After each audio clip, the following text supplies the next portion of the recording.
They say not to let your job define you. But when you're a divorced woman in your 40s raising twins and clawing your way back after losing everything, it feels less like identity and more like survival. I'm Danielle Reyes, 42, and until 5 days ago, I was the lead innovation architect at Vanguard North, a tech consultancy in Denver that liked to call itself visionary.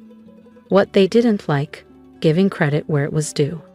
I was the architect behind the proposal that secured the $22 million 0-cents Darrowtech deal, their largest partnership to date. But if you check the records, you won't find my name anywhere near it. This is just business, my boss, Evan Marsden, had said, sliding the termination papers toward me like a bar tab. We're restructuring, nothing personal. But to me it felt like being gutted. The room reeked of citrus-scented cleaner and corporate betrayal. Snow dusted the windows outside, and the hum of the heater was the only sound after he spoke. I sat, stunned, unable to move. After 6 years of strategizing late into the night, missing birthdays and solving messes the execs couldn't touch, I was being erased. "I'm sorry, Danielle," Evan offered, eyes fixed on his Rolex. "We need new perspectives." No. What he needed was a scapegoat and a clean slate to take full credit for my work. I stood slowly, schooling my face into composure. He waited, clearly expecting a breakdown. But I had nothing left to give him. Not tears, not rage. "Thanks for the insight," I said coolly.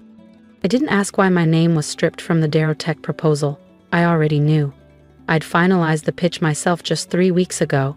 Data models, risk assessments, every line of strategic direction. The day before I went live, I found the version on Evan's desk. My name had vanished.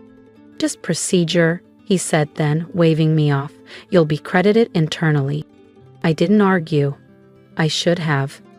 But he had no idea. I'd already sent myself a time-stamped copy of the real strategy file. Just in case.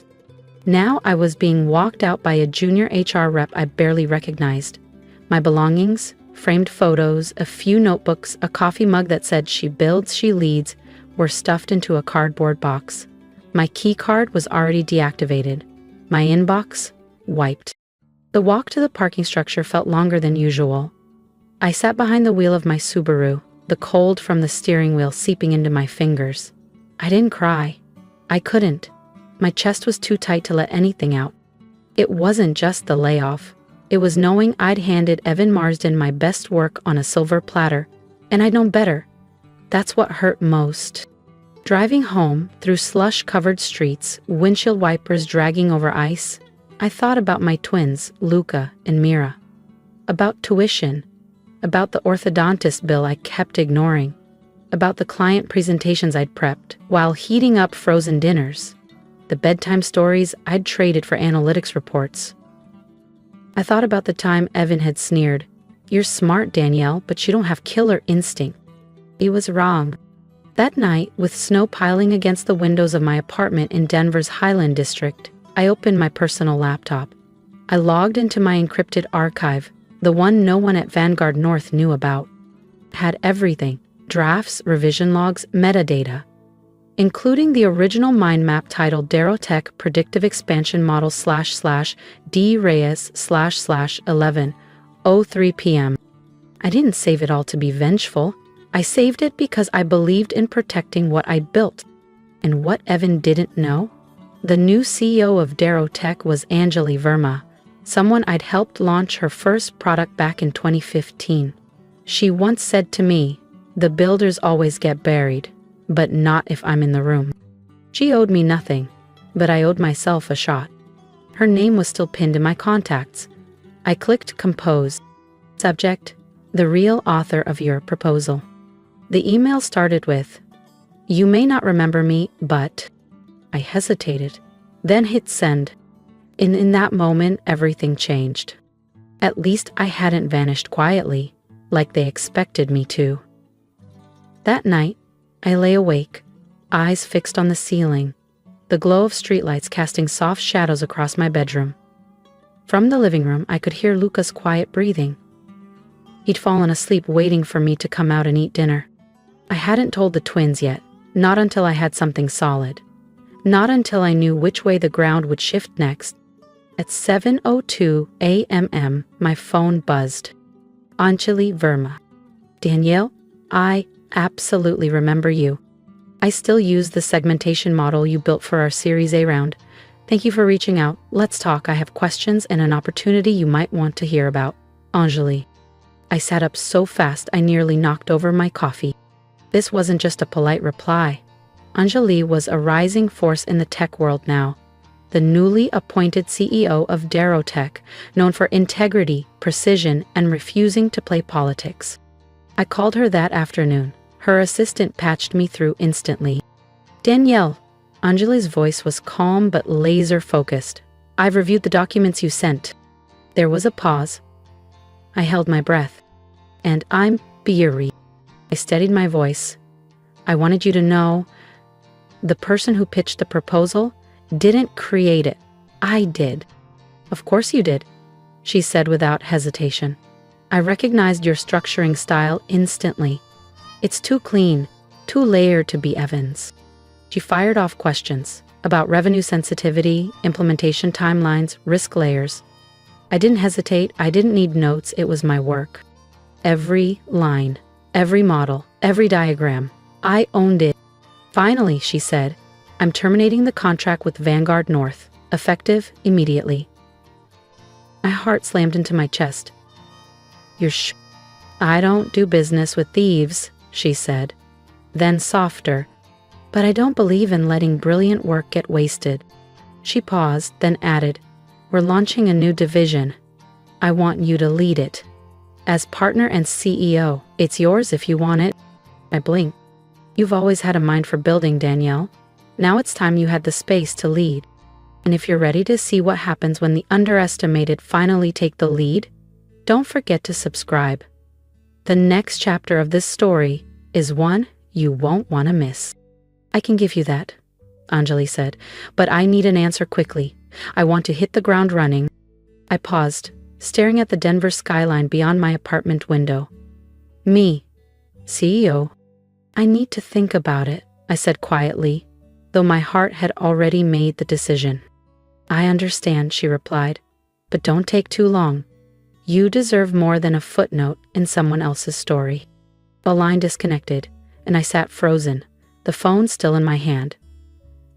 CEO, after all these years, I thought of every late night I spent perfecting someone else's vision, of how often my insights were passed off as team contributions, of the words Evan said before firing me, this is how the real world works.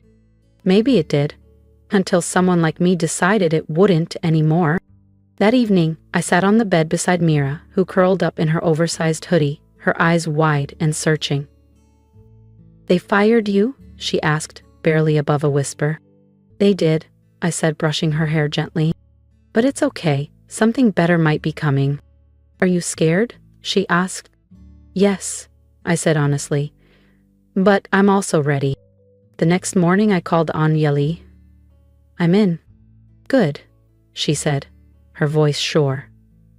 Your new title is CEO Vermerized Strategies. I've already filed the paperwork. 2 hours later, the news hit the wires. The Darrowtech terminates Vanguard contract amid ethics concerns. Sources said the firm was blindsided. I couldn't help but smile. I imagined Evan's face as he read the headline. But it didn't stop there. The next day, his assistant emailed Darrowtech, desperate to set up a damage control call. Anjali simply forwarded it to me. He wants to talk to the CEO, your move. So when the call finally came through and I heard Evan's voice, tight, anxious, I sat up straight, took a breath, and said, This is Danielle Reyes. You're speaking with the new CEO. There was a pause, then shallow breathing. Danielle, he stammered, I wasn't expecting you. I figured, I said, keeping my voice steady. You were trying to reach the CEO of Vermerized Strategies? That's me now. There was a strained chuckle on the other end, the kind people use when they realize the ground has shifted under their feet. Danielle, this feels like a big misunderstanding. I had no idea there was tension between you and Vanguard. If I'd known you were still involved, I would have handled things differently. I let the silence stretch, deliberately. You didn't know? I repeated slowly. You removed my name from the Darrowtech proposal. You presented my work as your own, then you fired me. But sure, you didn't know there was a problem? His voice turned defensive. The board was pressuring us. Cuts had to be made. You know how these things go. And frankly, he added, you're a talented architect, Danielle, but you were never leadership material. It hit me harder than it should have. Not because I believed him, but because I'd heard it before. Too reserved, too analytical, too focused. Always too much. And still never enough. You're making a mistake, he pressed on. Not just by walking away. You're burning bridges. Think long term. Think about your kids. That was the moment it shifted. You don't get to mention my children, I said, my tone cold, controlled. And I'm not burning bridges, I'm building them. There was a long pause, then a sigh. You used to be? Different. You used to be grateful. That word, grateful, like everything I earned, was charity. I wasn't grateful, I said. I was loyal. But that ended the moment you made me disposable. And Evan? I'm not the one who should be worried about the future. You are. I ended the call. Later that day, I met Anjali at her office downtown. Glass walls, clean lines, views stretching across snowy Denver. But what struck me wasn't the space. It was the energy. People weren't just showing up, they belonged there. So did I. It felt alive. You handled that perfectly, Anjali said, after I told her about the call with Evan. But brace yourself. People like him, they don't go quietly. She was right. By Thursday, the rumors started swirling. First on LinkedIn, then through Slack threads and internal back channels I still had friends in. Evan was already spinning a new narrative. That I'd left Vanguard North voluntarily, that I'd underperformed, that I was bitter, unstable, difficult to manage. It was so familiar, so exhausting, so predictable. That afternoon, I pulled up everything. Emails, performance reviews, project logs.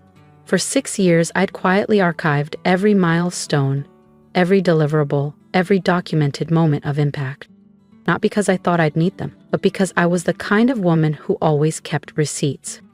That night, I got a message from Tasha, a former colleague. Danielle, I don't know if you've seen what's being said, but I've got your back. We all know the truth, and if you ever need a witness, I'm in. She wasn't the only one. By the weekend, I had over a dozen messages from former coworkers. Some were still at Vanguard, others had left long ago, carrying their own battle scars. Credit taken, promotions stolen, ideas dismissed. You were the first to leave, Tasha said. But now that you have, some of us are ready. By Sunday night, I didn't just have support. I had evidence, screenshots, Slack threads, redacted memos, whispers forming a storm. And the best part? I didn't need to use any of it. Because Vanguard North's board was already shaking. On Monday morning, their investor site posted an urgent update. The Darrowtech contract was terminated. Revenue forecasts were slashed. Stock values slid 6% by noon. And then an email I never expected. Danielle, this is off the record, but the board has opened an internal investigation into executive conduct. There's talk of a leadership transition. You didn't just walk away. You exposed what we all chose to ignore. Anonymous. I read the email 3 times before closing my laptop. My hands? Steady now. Evan said I'd made a mistake. But it was starting to look like the real mistake was staying loyal for as long as I did. By the next week, the whispers had become headlines. Top tech consultancy loses flagship client amid scandal. Vanguard North in crisis after leadership fallout. I watched from my home office, coffee in hand, as the notifications poured in. My phone lit up every few minutes with updates, DMs, news alerts. Each ping felt like quiet vindication. Not because I wanted revenge, but because the truth, the same truth they tried to bury me with, was clawing its way to the surface.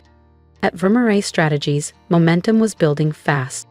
Anjali and I were handpicking a team of brilliant, ethical, razor-sharp minds. Some had left Vanguard North right after I did. Others came through Anjali's network. But all of them had one thing in common. They were ready to build something better, cleaner, smarter. For the first time in years, I wasn't executing someone else's vision. I was designing the blueprint.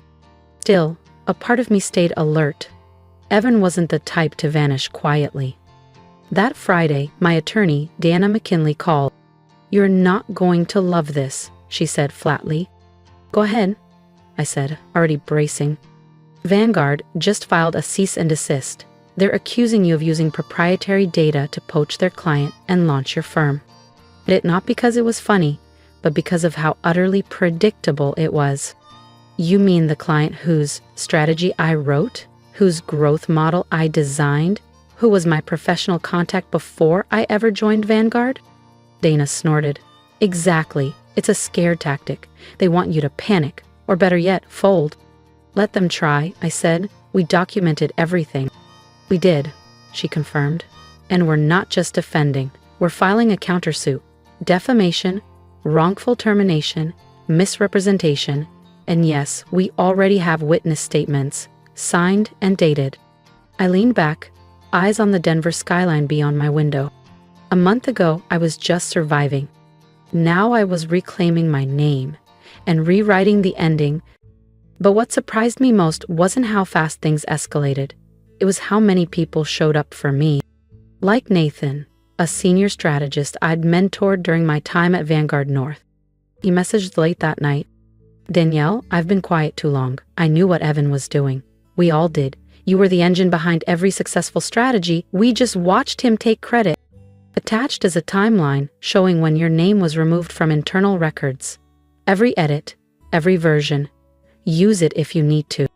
Then came Alicia, a former HR rep who'd left 6 months before I did. "Evan pressured us to change your performance evaluations the quarter before you were let go," she wrote. "You were rated exceeds expectations. It was altered to meets." They were laying the groundwork. Even though I'd suspected, seeing it confirmed still hurt. Not because I believed their lies, but because they'd been so intentional. They hadn't just dismissed me. They'd erased me. But now, piece by piece, I was reclaiming what they tried to bury. Dana wasted no time. Within days, she filed our legal response, complete with screenshots, original proposal drafts, archived email chains with Anjali, and signed witness statements from 5 former colleagues. The cease and desist was dropped within 48 hours. No explanation, no apology. Now, just silence. And that silence? That was the clearest confession of all. The following week, Anjali and I presented our official launch deck to a group of impact investors. Our pitch was simple. A strategy firm founded by women, grounded in ethics, committed to building sustainable success, not just flashy quarterly wins.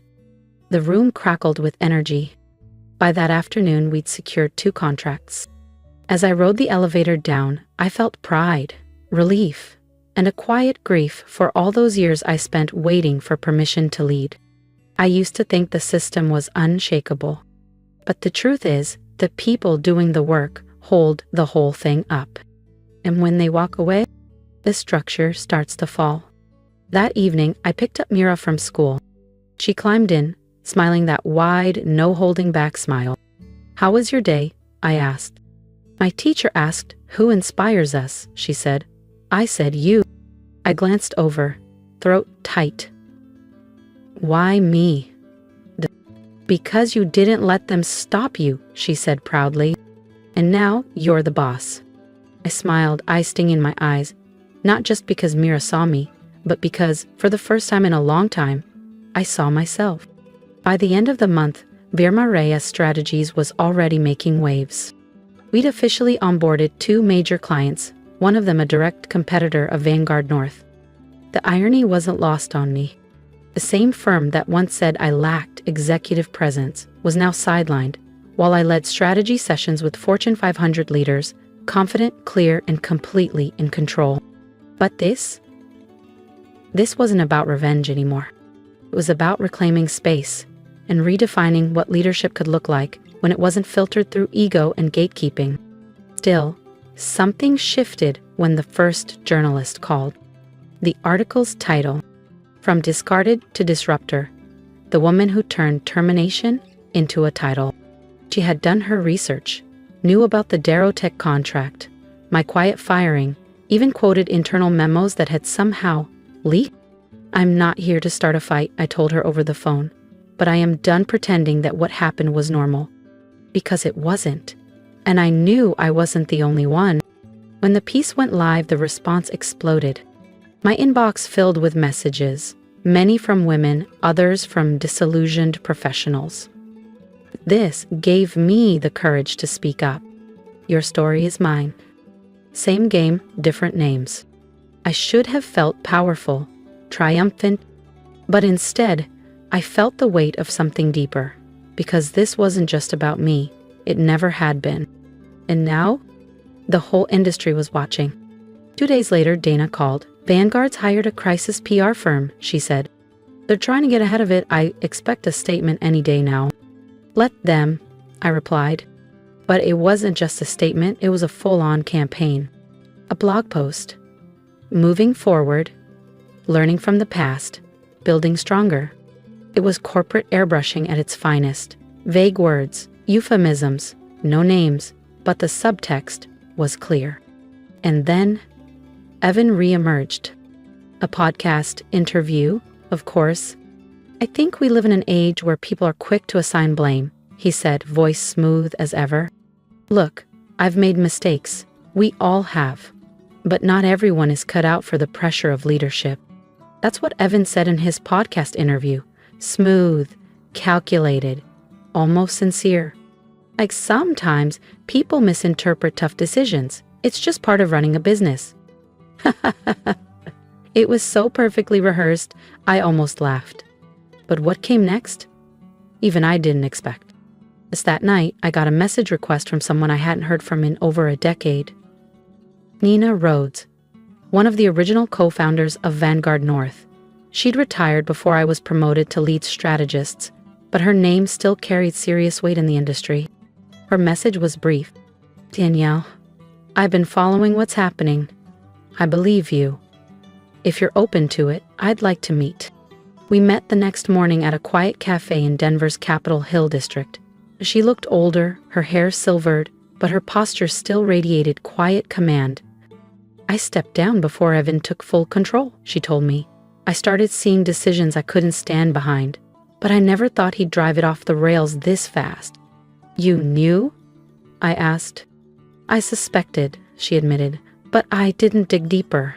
I wasn't brave enough." There was no performance in her voice, just regret. "You weren't the only one he tried to erase," she continued. "You were just the first to hold him accountable."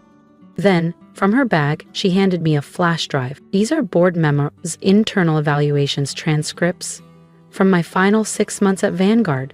They'll back up everything you've claimed if you decide to take this further." I took it, my hands suddenly cold. "Why now?" I asked. Nina looked me in the eye. "Because it's time the truth had more advocates than excuses, and because you reminded me what leadership should look like." We sat quietly, 2 women, 2 generations, different exits from the same flawed institution. That night, I opened the drive. She hadn't exaggerated. There were altered evaluations, meeting transcripts where Evan discussed layoffs as media diversions, and a file labeled "Restructure Plan. Quietly remove high-risk staff before IPO review." I wasn't a liability because of my performance. I was a liability because I knew too much. And because I'd asked too many questions. The next morning, I forwarded the entire contents of Nina's flash drive to Dana. Her response landed in my inbox just 3 minutes later. "We need to take this public. This isn't just about your story anymore, Danielle. This is systemic. Are you ready?" I stared at the message. Ready? No. Prepared? Absolutely. The decision wasn't made lightly. That weekend, Dana and I went through every document, every email, every time-stamped file, every altered performance review. We checked the accuracy of names, meeting dates, internal policy violations. We weren't just exposing misconduct, we were setting precedent. By Monday morning, the full story had been submitted to the Rocky Mountain Ledger, Denver's most respected investigative outlet, alongside an evidentiary folder of internal documents. Simultaneously, Dana filed a formal complaint with the Colorado Department of Labor and the SEC, citing intentional employee misrepresentation and deceptive disclosures to investors during review cycles. I thought I'd feel panic. Instead, I felt calm, clear, free. Within hours, the article went viral. Vanguard North accused of retaliation and fraudulent practices. Internal docs leak. From strategist to CEO, Daniel Reyes ignites industry reckoning. Just like that, I wasn't the woman who got fired. I was the woman who refused to disappear. My phone lit up for 3 straight days. Calls, texts, emails from journalists, ex-employees, and consultants from Seattle to Boston. Some called it brave. Others called it career suicide. But to me, it was necessary. On Wednesday morning, Anjali walked into my office with 2 coffees and a grin stretched across her face. "You broke the internet," she said, placing a cup in front of me. "I didn't mean to," I replied. "Exactly why it worked." She sat across from me. "How are you? Really?" I paused, exhaustive but strong. "I always knew you'd be the one to shake things up," she said quietly. "I just didn't expect this kind of ripple." She wasn't exaggerating. By the end of the week, 2 senior executives at Vanguard North had resigned. Anonymous sources confirmed. The board had known and chose silence. A former HR director stepped forward, on record, confirming systematic efforts at Vanguard North to downgrade performance reviews and suppress complaints. Their legal team issued a public statement promising a top-to-bottom restructuring. And Evan, placed on immediate administrative leave, no press release, no podcast rebuttal. His LinkedIn bio disappeared overnight. No posts, no spin, just silence. But I didn't gloat, not even for a second, because this was never about revenge. It was about recognition. For the quiet architects, the fixers, the behind-the-scenes problem solvers who got discarded the moment they outgrew the shadows. It was about rewriting the ending for all of us. That Friday evening, Mira and I sat on the porch. Spring air drifted in, soft and warm, streaks of orange and violet curling through the sky. "Mom," she said, looking up from her phone. "You're on TV again." I chuckled. "I know. Getting tired of my face yet?" She leaned into me. "No, I think it's cool. You didn't let them treat you like you didn't matter." I kissed the top of her head, feeling the weight of her words, what it meant for her to see this, to believe this. Later that night, I sat at my desk reviewing an email from a university in Boston. They'd invited me to speak at their annual Women in Leadership Summit. The talk titled, "How to Be the Architect of Your Own Power." I said yes, not for the spotlight, but because the message mattered. The way things have always been doesn't mean that's how they have to stay. A month later, Vanguard North settled. Confidential financial resolution, public apology, 3 more executive resignations. More importantly, they agreed to install an independent ethics board, introduce quarterly transparency reports, implement new protections for employees. Well, it didn't fix everything, but it was a start. They offered a non-disclosure clause. I declined. If they thought they could buy my silence, they hadn't been paying attention. I remained CEO of Vermerized Strategies, now heading into its 2nd year, with a growing client list, a reputation built on ethics, and a line of talented people hoping to join. But most importantly, I stayed visible. Because stories like mine matter only when they're told, or when they remind others, you're not alone. Silence isn't the price of survival, and you get to decide when your story ends. As for me, this wasn't the end. It was just the beginning. I didn't share my story for sympathy. I shared it because someone needs to. Because I spent too many years being told to stay quiet, to play nice, to be grateful for scraps. And maybe you've been told the same thing at your job, in your family, in spaces where your voice was needed but never welcomed. So here's my ask to you. Support the ones who build quietly. Speak up in the comments. Share what part of this story reminded you of your own.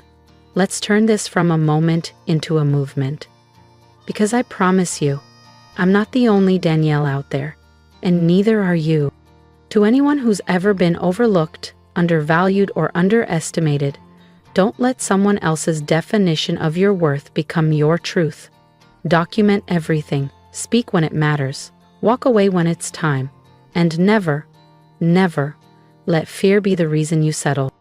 If this story moved you, let me know. If it made you remember a time you stayed quiet when you should have spoken up, you still have time to change that. And if you're standing on the edge of a decision, wondering if you're ready to lead, let me say this clearly. You are.